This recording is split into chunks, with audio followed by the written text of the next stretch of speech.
rock and roll band. Well, Violent J made his dream a reality. And it's just this way at the Dim Carnival.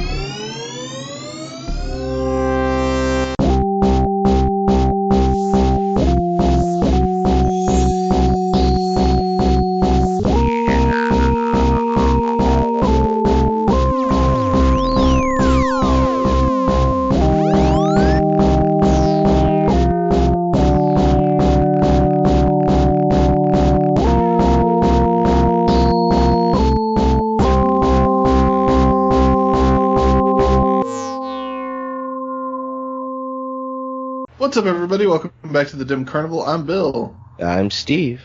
And I'm Ryan. And this week we're talking about Zug Island, or Zug Izland, if you prefer. We're talking about their debut album, Crack Tiles, and this is going to be the first of what might be a few weeks in a row of a shorter podcast than you're used to, and that's fine. Shorter doesn't mean worse. Just because, we anticipated these are three non-ICP releases that we're going to be talking about. We might not have a lot to say about them, but hey, you never know. These could be hour-plus long episodes. We could be singing gum jingles to each other. So who knows?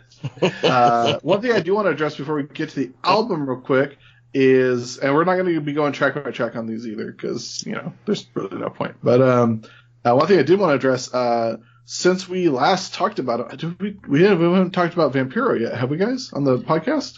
No, we haven't. Yeah. So since we talked about him last, some sad news: Vampiro has been diagnosed with Alzheimer's disease. So he's in the very early stages of Alzheimer's, but true to the contemporary Vampiro, he is taking it. He appears to be taking it about as well as a human being can take an Alzheimer's diagnosis. He's remaining active. He's remaining upbeat. He's remaining positive about the whole situation, and it's a huge bummer. But I'm glad that he's not. I'm glad it's not like completely. Doesn't appear to be completely devastating him. So if you want to show your support for Vampiro, you can hit him up on his social media. He's very active on his Facebook page. So hit him up, let him know that you're a fan, that you're sending your support. That's all. It's a bummer, but his attitude, I think, is really helping. Yeah, it's super depressing, man. Yeah. And then the news came out today that the creator of Deadwood also has Alzheimer's. Whoa. And he's Lord. He's wrapping up the Deadwood movie right now. So maybe that's what got that Deadwood movie finally pushed through. If he's like, guys, come on. Wow. Clock's ticking, guys. Oh. Yeah. Good Lord. I mean, between the three of us, I'm definitely getting Alzheimer's. I'm gonna get it. Well, that's the thing. I'm not sure either. I think, like, for me, the statistical thing goes heart attack, then cancer, and if I beat both of those, then yeah, so Alzheimer's has got me. So you're counting on having a heart attack and having cancer, and then once you get through those, you'll worry about what's left. Well, I'm just saying, if I can beat the first two, it's going to be that last one that gets me. That's all I'm trying to say. I think we're all going to get cancer eventually. Yeah, I'm going to get eye cancer. Ooh, that's a good one. That's a good one. Anyway, Zug Island, guys. Yeah, it's a good transition into this lovely album. This was the debut album from Zug Island, Crack Tiles, and we discussed it previously on another episode that Violent J had an idea to do a rock album with Mike P, and he recorded a track and they put it out, and he asked Juggalos to share their thoughts and sort of vote on it or whatever, like, hey, should we do an album of this? And the response was basically like, yeah, like the track's cool, but Jay can't fucking sing. So, but Jay and Mike P still had all these ideas. So what they did was they sort of assembled a band. They got a singer in, and Mike P played a shit ton of instruments on this album. And then I believe Piggy, the drummer, Little Pig. And Sin is the singer. SYNN, is that correct? Only Yes. one N. What I'm seeing here, Sign. Sin. Syme is the singer. They're Zug Island, which named after the toxic waste dump off of the coast of Detroit. For a second, I thought... Does the state spell it with a Z as well? No, that's how you can tell them apart. Oh, yeah. Otherwise, they're indistinguishable. It's actually distinct. Yeah. Okay. For a second, when I think about the toxic waste dump off of the coast of Detroit, what immediately springs to mind for me is the episode of Viva La Bam, where Bam intends to strand his parents and Don Vito on a small island off of the coast of Westchester, or on a lake in Westchester or something. And then they turn the tables on him and they strand him there. And he calls his friends and they come out to the island and build a half pipe. But that's the one. Isn't that the one when Rab himself gets the fire extinguisher right in the eyeballs? Yes, correct. And then he gets fire extinguisher eye from it. So correct. Bad. Viva La Bam was a very interesting show. It was. This the same location where these gentlemen you had a part-time job at one point. I believe they talked about it on this documentary. Deer shit. Well, no, that was Belle Isle. Oh, that was Belle Isle. You're right. Two different isles. But they may have worked on Zug Island. Who knows? That's because they met their toxic love. Well, their former employer or whatever, their former boss, was talking about how they didn't care about jumping in these toxic waste barrels and shit. They just dive right in, you know. And that's actually, if I'm not mistaken, that's included in the original comic book that they wrote, that Shaggy illustrated. Who can say? Me. I did just then. Just jump anywhere in the mess and start haunting. Only the gods know. So we had actually covered the first track of this album, which is Fire. I mean, the first track is an intro track, but whatever. We had covered Fire before because I had randomly listened to the Zug Island track after we listened to their track off of Forgotten Freshness, and I was blown away at Violet J's like super rapid fire verse on that track, and it's still a fucking banger of a song, guys. I remember hearing all you voodoo doctors pray for rivers, hours later clouds of thunder, raining showers, he delivers pheasants fighting through the rain. They're happy that it's finally falling, tried and true, he's there for you again, but you don't hear him calling. Cause your life for mischief, and the mischief becomes life itself before you notice it. His wrinkled teeth are falling like you're helping, what to do and where to turn and who to blame and where to go. You feel the demons pulling at your body, you might as well let go. Yeah, I went back and listened to it after we recorded that episode, and I was really impressed with it, and I liked it even more when I heard it this time around. Steve hates it. Steve doesn't. Yeah.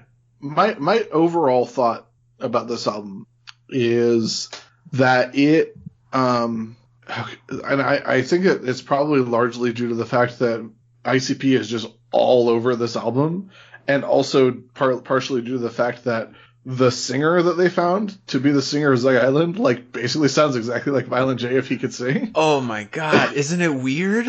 It's crazy. Yeah. But that combination of factors to me makes this album feel more like an ICP album than any other like side project album that we've heard before. Like not as good a quality, but it just really feels and sounds like a ICP. Like, it really does sound like if ICP had made a rock album at this point in their career. I agree. Yeah, for sure, man. There were some nice surprises on this album, I think, and one really, really excellent surprise. I feel like the first half of this album is like super solid, and then like there's some really awful tracks in the second half. But I feel personally like it's like the best possible version of like a Godsmack or Stained or whatever album. Like, it's super listenable. It sounds like an ICP album, and it's pretty entertaining. I definitely liked it more than I thought I would. Yeah. Oh, for sure. I agree, and you guys know how much I love new metal music, so I was just like, this is going to be really tough for me, and like, I don't want to, and I said, I don't want to go into this just like ripping shit on it, so I said, I already know what I don't like, so just like focus on things that you think are really cool throughout the album. And that's what I did. And it's actually a really great album. I enjoyed a lot of it, to be perfectly honest. I mean, some of it's just like, oh my God, I hate this. This is everything I hate. Like, I think that's actually one of my notes in one song. I think maybe it was Dreams or one of the, that song. I was like, this is everything I hate about this genre of music from this time period. And, but I tried not to do that. I tried to like find stuff and like for Fire, I was like I kind of just like listened to it and wrote notes at just like one time through and was just honest. So it's funny because like sometimes it starts off like, this is like dog shit, and then I'm all like, side note, rap's really fast, that sounds awesome, and then like bass riff towards the end is super awesome, and then my last note for Fire was, I bet this song was really fun to play as a musician. Yeah. So I was like, it's not a bad song. Yeah, you know? it's like, pretty rad. Yeah, and I'm just like, like just because I don't particularly care for the sound of it, like I really made myself appreciate stuff about it. And so I enjoyed listening to this album. And there are things I would definitely go back and re-listen to again, which I did not think that was going to be the case going into it. So definitely in 2003, I could not be bothered with this type of music. But there was a time in my life just a few years before this where I probably would have been really into this. I just went through a weird phase where I was listening to kind of just like hard rock, like kind of cheesy grilled cheese hard rock. Korn, Slipknot. Yeah, it all originated in that. By the way, how crazy is it that ICP is going to go on tour with Mushroom Head? Yeah. All right, anyway.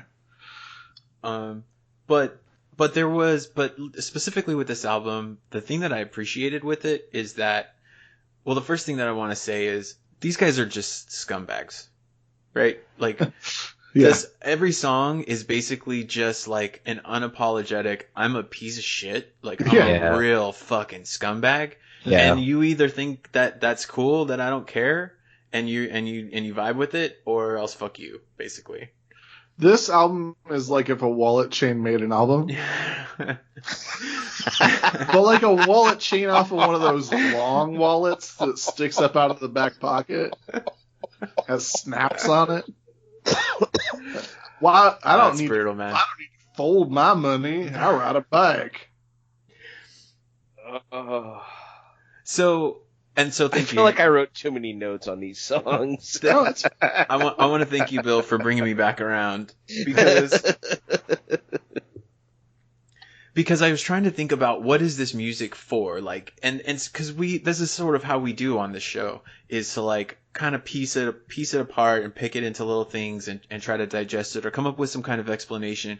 So more than just listening to the music or whatever, I'm listening to the words, trying to figure out if there's a story of this album, what's going on. And what I settled on is that I think it's just people just want to feel energy. Yeah. Like they like the way the rock guitars sound. They like to feel the drum beat. Somebody has to be up there saying words. Yeah. And so we'll like kind of talk about our dumb kind of hippie shit that we think about of fucking dreams in space. I mean, it's all Violent J, right? That's writing all this stuff. Probably. And I don't know, man. I think it seems kind of like maybe like you said, Steve, about that it's fun to play, that it's just people doing the thing that they like. I also ultimately found that a little bit charming. Yeah, I also think that it's, if Violent J is like putting his thumb on the scale with a lot of the like lyrical content, or at least like the song concepts, I think it's probably a lot to do with like, because Violent J wanted to do a rock album and he puts out basically rock albums all the time. But I think it's, if he's got a big hand in the creative process here, I think it's probably he's leaning into what he thinks a rock album is. And so he's thinking that the content is, this bravado, this like Velvet Revolver ass, just grungy, like wearing a gas station shirt, fucking whatever this is, And that's to an extent. Yeah. And I also noticed that both the Wraith and Cracked Tiles say you should try suicide. Okay, so I Yeah. tried to dig down into the internet to figure that one out. I just have to think that they knew about it, right? Like, I mean so Blaze says that lyric on Ain't Yo Business. And it's so close to this song. I mean, it's the same lyric. And I just didn't. And so the two things that I thought of were that Jay just liked that, and so he wrote a whole song about it. Or they knew that they were writing that song, and they just wanted to have them like linked together, you know? Yeah. Which I think is the more realistic possibility. Well, for the song "Sunny Day," when I was listening to it, I actually had to keep rewinding it. That's the third track off the album. Because eventually I realized what it reminded me of was Thug Wildin' off of Wizard of the Hood, which comes out around the same time as this. Sure. I mean, there's a very then, big through line on all the album, like all the releases around this time. Yeah. But also, my notes was like, I really felt that the parts of the guitar and parts of the song reminded me of Orgy's remake of Blue Monday. And so I thought of that song during Sunny Day as well. That's contemporary, right? Yeah, that was happening around that time. Yeah. I think Sunny Day is another pretty good song. So A Sunny Day. So I liked Fire, and then Sunny Day comes up, and I'm like, I don't know what's going on here. But then like halfway through the song, I'm like, oh no, I like this. I just wrote it down. I like it. Yeah. I kind of like the whole. I like when he says, "I'm nasty. I'll try not to get me on you" or whatever. Yeah. And I do kind of like the thing of like he says, "Your happiness is my only obsession." Like I'm just a gross dude, and I'm not gonna ever be good enough for you or whatever. Is kind of how I took it. Yeah. Also, there's a line in here that just says, "I have so many flaws." I wrote that down. But Jay's in the background too, like always dancing around, kind of echoing him. There's so like it just feels like every track ICP is there. Like even if you can't like see them, they're just off frame. Well, in the next song, Violent J's explicitly butting in and being like, can I do one? Let me see one line. Yeah. How you guys feel about Prison Song?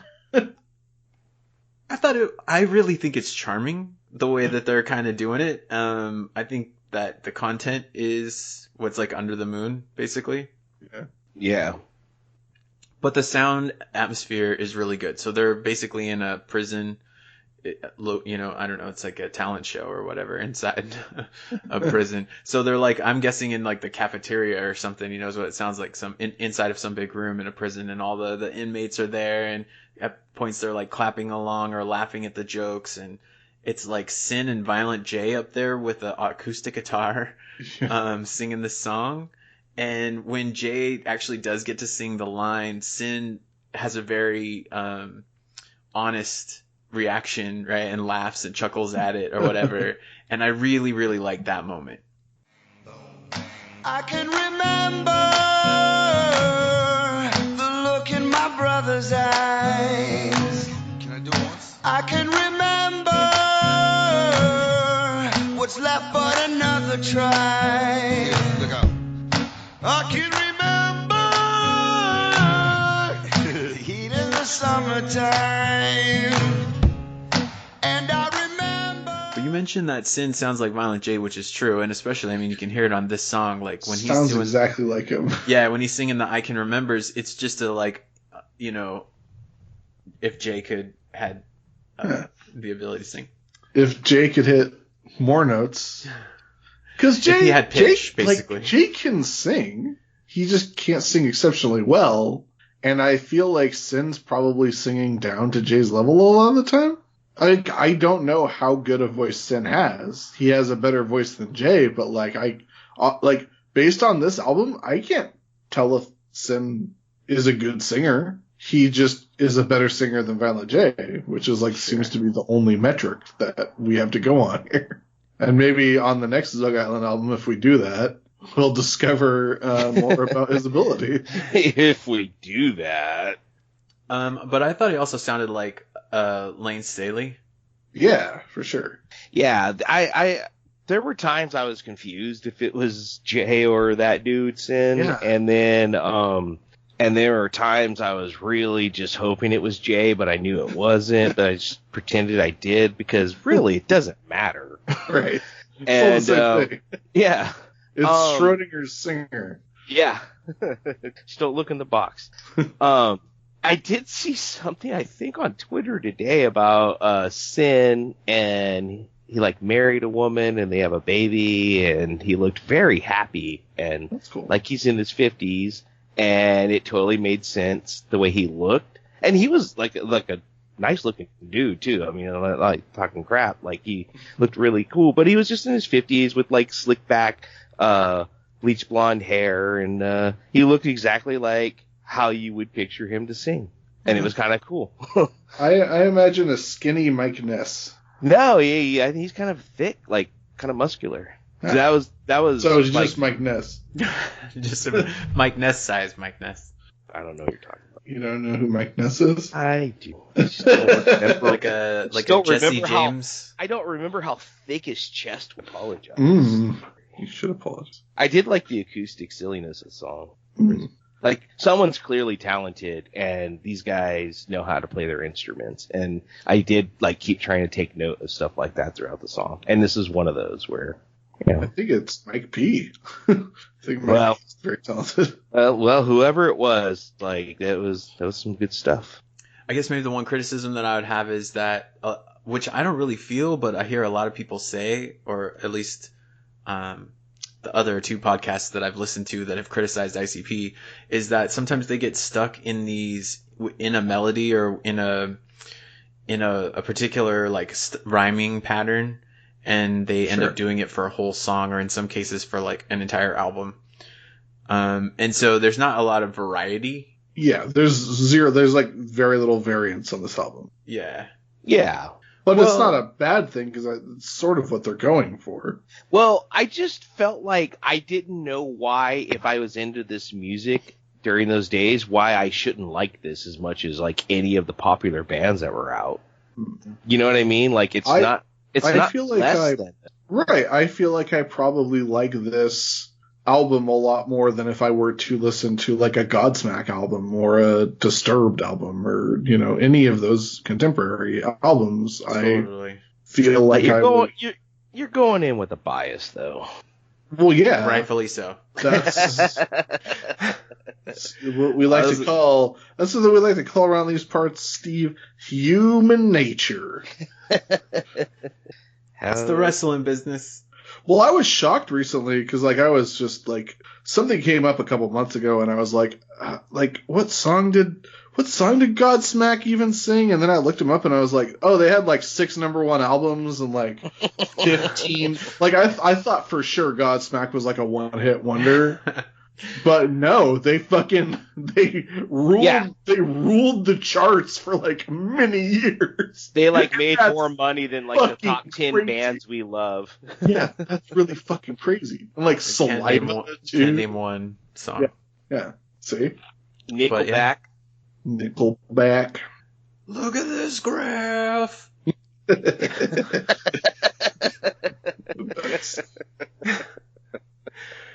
So that's so weird though, because now I feel like the songs that I like the most are the ones that were really the most different. Like Prison Song is an acoustic one. I really like The River. I did too. I got good notes for that song. Yeah, and then I like Simplicity at the end. Is like the rap song or whatever. It's got ABK, Jimmy Madrox, Blaze You Dead Homie on it. My favorite song, absolutely favorite song, which I was not expecting at all, is the cover from the Lost Boys soundtrack. Yep. That was amazing. I was very, very excited to hear that song. Yep. Same here. I just wrote favorite song off the album. Sorry. Right. The one cover. Yeah. Fire will rise, bring master's eyes, fun house will rock.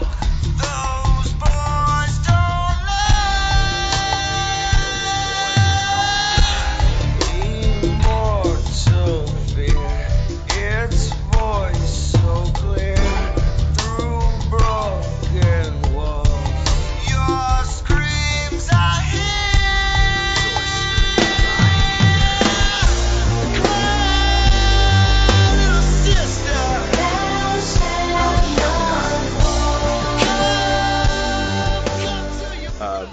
amazing choice. A perfect song for the band. I think it came off really well. Yeah. The woman who sings on it, her name's Joy Sparks. I looked her up.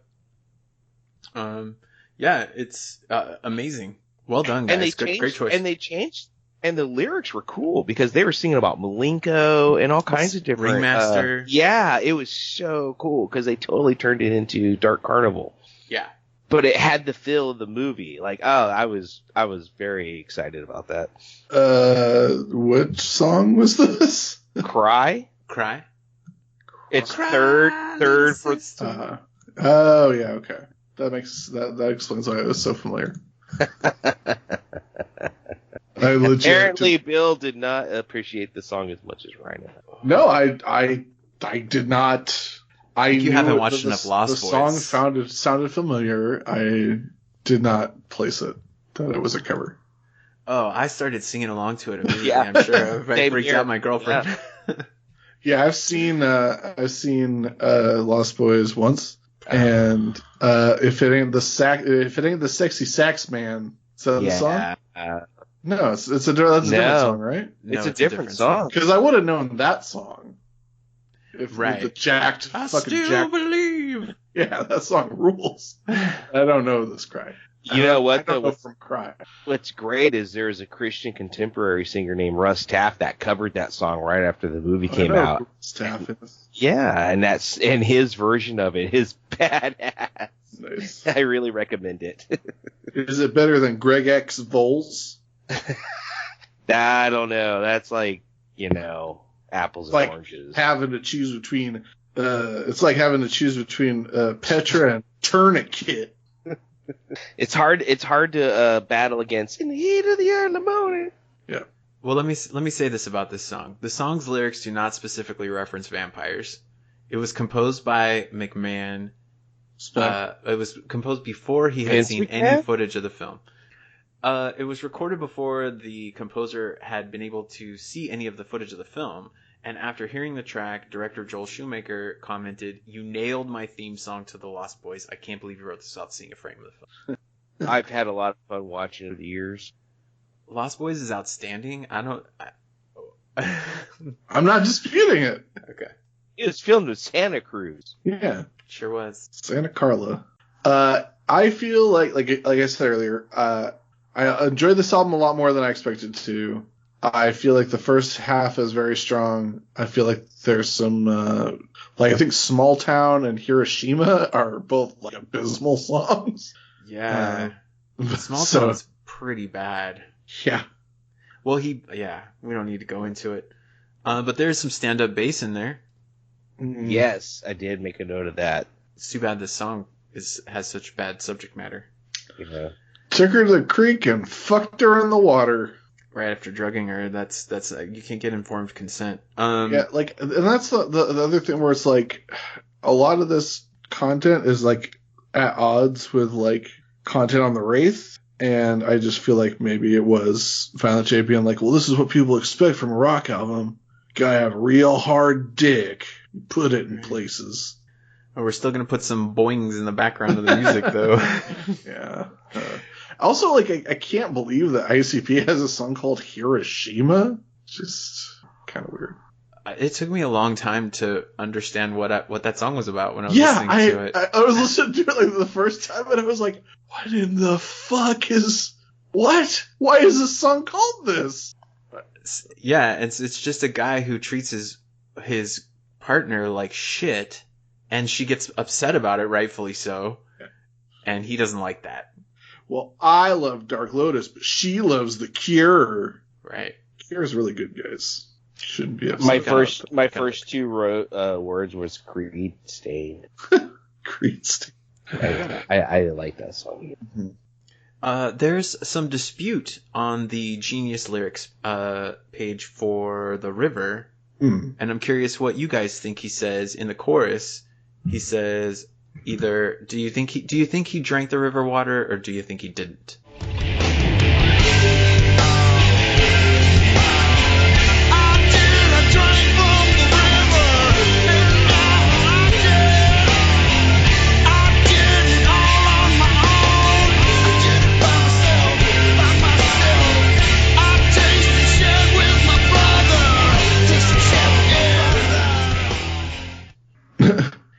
Because I think the lyrics on Genius say, I didn't drink from the river. And somebody makes a notation that says, actually, the lyrics are, I did it, I drank from the water. Wait, I drank from the water. Based on my notes, I was under the impression that he did drink from the river. Yeah, because the line after it is, I tasted did it shit all with on his my brother. own. I taste and shared with my brothers. I tasted shit with my brother. Yeah. I had a note in here that this song also reminded me of a 90s Christian grunge band called Sometimes Sunday. Yeah. I don't particularly like the chorus on this song, but the rest of it I liked a lot. Nice. All right, guys. Further thoughts or any of Steve's notes that we haven't gotten to? Because I think we've done this aground. Yeah, I'm good. All right. Okay, final judgments, guys. Will you ever listen to this album again? No. No. Will you ever listen to songs from this album again? Yeah. All right, we're split. Oh yeah, I will. Okay. Well, I'm glad that we found an album that Ryan finally likes. You know, 60 some episodes. Children need a fucking pillow when they're going to bed. That's all I gotta say. Don't like the cover of this album. I don't like the cover art. I didn't like the cover art either. All right, cool. Well, we can at least agree on that much. So yeah, thanks to everybody for listening. What are we doing next week? What else is there to say, right? Nothing? I mean, yeah. It's an album. Well, we'd like to hear from you guys about what you enjoy about this album, or what did we get wrong? I know a lot of people like it a lot. Tell us what we got wrong, Egghead. I'm fucking right here. I'm waiting. Guys, your dreams are so powerful. Have you ever thought about how you could have a mountain that they're so big, but it still has a top? That's why I make the mountain come to me. Nice. So yeah, email us at dimcarnival@gmail.com if you got thoughts or concerns. Just a grain of mustard seed, you can move a mountain. It's true. He's right. But next week, we're going to be talking about ABK's Hatchet Warrior, because that's the next one that came out around this time. So look forward to that. If you want to get ahead of the curve, the next album we're going to be listening to after that is Twisted's The Green Book. So yeah, those are your upcoming assignments. We're going to do short, probably this long or around this long, sort of episodes on those. So we'll be back if you want to get a head start on those, and then after that we're going to do Wizard of the Hood, which we're excited about, but don't tell anybody. So yeah, dimcarnival@gmail.com. Follow us on Instagram and Twitter at dimcarnival. Ryan is crushing the Instagram game. It's a lot of fun over there. We got oh my gosh, we got people dropping in. Yeah, we had Mac Lethal and we had Cage commenting on our shit. What's up? That was dope. Very cool. Maybe you should do Mac Lethal's little, if you can find a little Instagram friendly, the bumpers that he's doing for MLB. Top that up and then tag him. Give him a little tag ski. Probably appreciate that. I'll see what I can do. All right. Anyway, thanks to everybody for listening. Until next time, I'm Bill. I'm Steve. And I'm Ryan. And I drank from the river. It